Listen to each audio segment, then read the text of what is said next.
महात्मा गांधी गांधी से गांधी पे आवाज उठाता है जो गांधी जी लोग गांधी पर लोहिया पर सवाल करते हैं। भारत में अगर सबसे ज्यादा किसी का नाम लिया जाता है तो वो है महात्मा गांधी।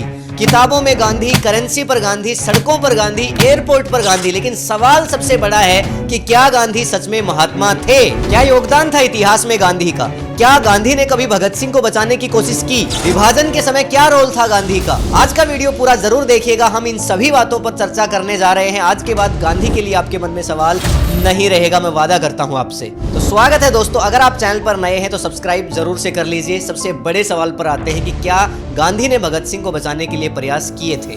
1931 के अंदर ब्रिटिश सरकार और गांधी के बीच एक समझौता हुआ था, गांधी इरविन पैक्ट। और इस समय जनता के अंदर भयंकर आक्रोश था। जनता चाहती थी कि गांधी भगत सिंह की फांसी को लेकर के एक महत्वपूर्ण शर्त रखे अंग्रेजों के सामने कि इसको रोकना होगा, लेकिन गांधी ने ऐसा नहीं किया। समझौते में कई सारे मुद्दे शामिल थे, जैसे राजनीतिक कैदियों की रिहाई, नमक कानून, लेकिन भगत सिंह, सुखदेव और राजगुरु का कहीं भी उनमें जिक्र तक नहीं था। और इसीलिए लोग ये मानते हैं कि अगर गांधी चाहते तो उस समय यह फांसी टल सकती थी, क्योंकि ब्रिटिश सरकार ने गांधी को एक मजबूत नेता की तरह देखना शुरू कर दिया था। लेकिन गांधी ने दबाव नहीं बनाया। आलोचकों का कहना है कि गांधी को राजनीतिक भय था कि अगर कहीं भगत सिंह को बचा लिया तो पूरा देश एक क्रांतिकारी रास्ते वाले आंदोलन पर निकल जाएगा और उनकी अहिंसा का रास्ता हाशिए पर आ जाएगा। गांधी का सबसे बड़ा हथियार हुआ करता था अहिंसा और सत्याग्रह। दुनिया ने पहली बार देखा था कि कैसे कोई देश बिना हथियार उठाए साम्राज्य को सीधे चुनौती दे रहा है। यहाँ तक कि ब्रिटिश संसद के अंदर भी सवाल उठने लगे थे कि क्या भारत को लगातार इस तरह से दबाया जाना उचित है?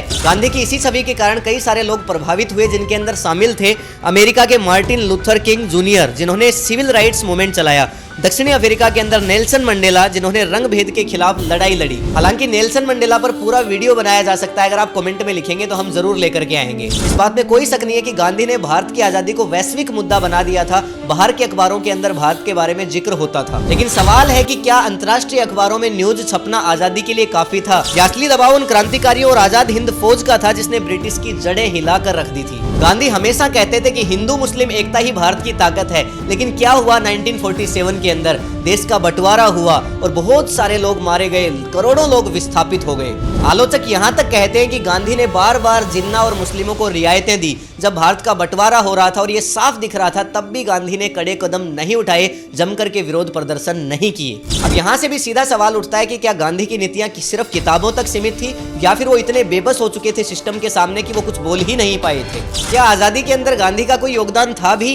देखिए, गांधी के आने से पहले आजादी की लड़ाई पढ़े लिखे लोगों, वकीलों और एक सुदृढ़ समाज तक ही सीमित थी। लेकिन गांधी ने इसे गांव-गांव, किसान, मजदूर और महिलाओं की लड़ाई बनाया। सत्य और अहिंसा के मार्ग पर चलते हुए उनके आंदोलनों ने ब्रिटिश साम्राज्य की नैतिक वैधता पर सवाल खड़े कर दिए। छुआछूत, शराबबंदी और हरिजन उत्थान जैसे मुद्दों पर काम किए और भारत की एक अंतर्राष्ट्रीय पहचान भी बनाई कि भारत शांति का विरोधी नहीं है, शांति का पक्षधर है। लेकिन गांधी से जुड़े हुए विवाद भी सबके सामने हैं, जैसे भगत सिंह को बचाने के लिए उनकी कोशिश ढीली ढाली रही। कांग्रेस अध्यक्ष बनने पर सुभाष चंद्र बोस को समर्थन न देकर उनको हाशिए तक भेजना। भले ही उन्होंने आजीवन हिंदू मुस्लिम एकता का पाठ पढ़ाया, लेकिन विभाजन रोकने के अंदर तो असफल रहे। और निजी जीवन के ऊपर भी कुछ विवाद हैं, जैसे कि ब्रह्मचर्य के प्रयोग, युवा महिलाओं के साथ सोना। और इसके एविडेंसेज हैं। मन्नू गांधी ने अपना पूरा जीवन गांधी के लिए समर्पित कर दिया था और महात्मा गांधी ने अपने खुद के लेखों के अंदर इसका जिक्र किया है कि वो ब्रह्मचर्य के प्रयोग करते थे। और कई बार तो उन्होंने आंदोलन शुरू करके बीच में अचानक खत्म कर दिए, जिससे जनता काफी निराश हुई। उदाहरण के लिए चोरा चोरी कांड के बाद असहयोग आंदोलन को समाप्त कर दिया था। और इनके ये सब काम ही इनको जनता के बीच सवालों के घेरे में खड़ा करते हैं। तो स्क्रीन पर गांधी के प्रो एंड कॉन्स आप दोनों एक साथ देख सकते हैं। पॉजिटिव कामों के अंदर शामिल है आंदोलन को जन जन तक पहुंचाना, अहिंसा से अंतर्राष्ट्रीय दबाव बनाना, छुआछूत का विरोध, सामाजिक सुधार,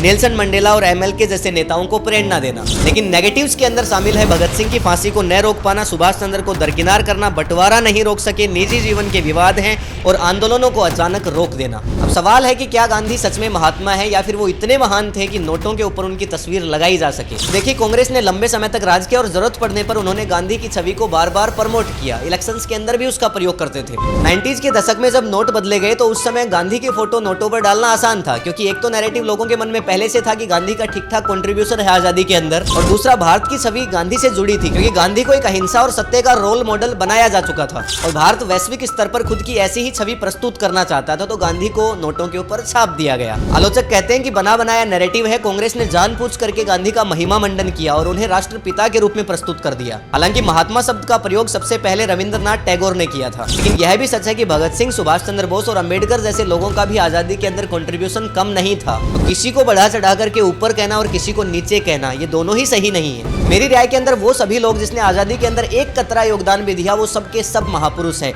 गांधी भी महान है और भगत सिंह भी महान है, बुराइयां दोनों में थी, लेकिन हमें उनकी अच्छाइयों से सीखते हुए आगे बढ़ना चाहिए। अगर कोई कहता है कि भगत सिंह को कम आकर गांधी महान थे तो यह भी गलत है, लेकिन अगर कोई कहता है कि गांधी का 0% योगदान था आजादी के अंदर तो यह भी ठीक नहीं है। मैंने आपके सामने दोनों पक्ष गांधी के रख दिए हैं कि क्यों कंट्रोवर्सी है और क्यों कुछ लोग उनको अच्छा बताते हैं, और कांग्रेस का इसके अंदर क्या कंट्रीब्यूशन था, और नोटों के ऊपर गांधी की तस्वीर क्यों है, और वो महात्मा है तो क्यों है और नहीं है तो क्यों नहीं है। अब कमेंट सेक्शन आप लोगों का है, आप अपनी राय कमेंट में जरूर लिखिएगा, इससे हमें प्रेरणा मिलेगी। चैनल को सब्सक्राइब कर लीजिए ताकि आगे आने वाले वीडियोस के नोटिफिकेशन आपको मिलते रहें। मिलेंगे नेक्स्ट वीडियो के अंदर, तब तक के लिए जय हिंद, जय भारत।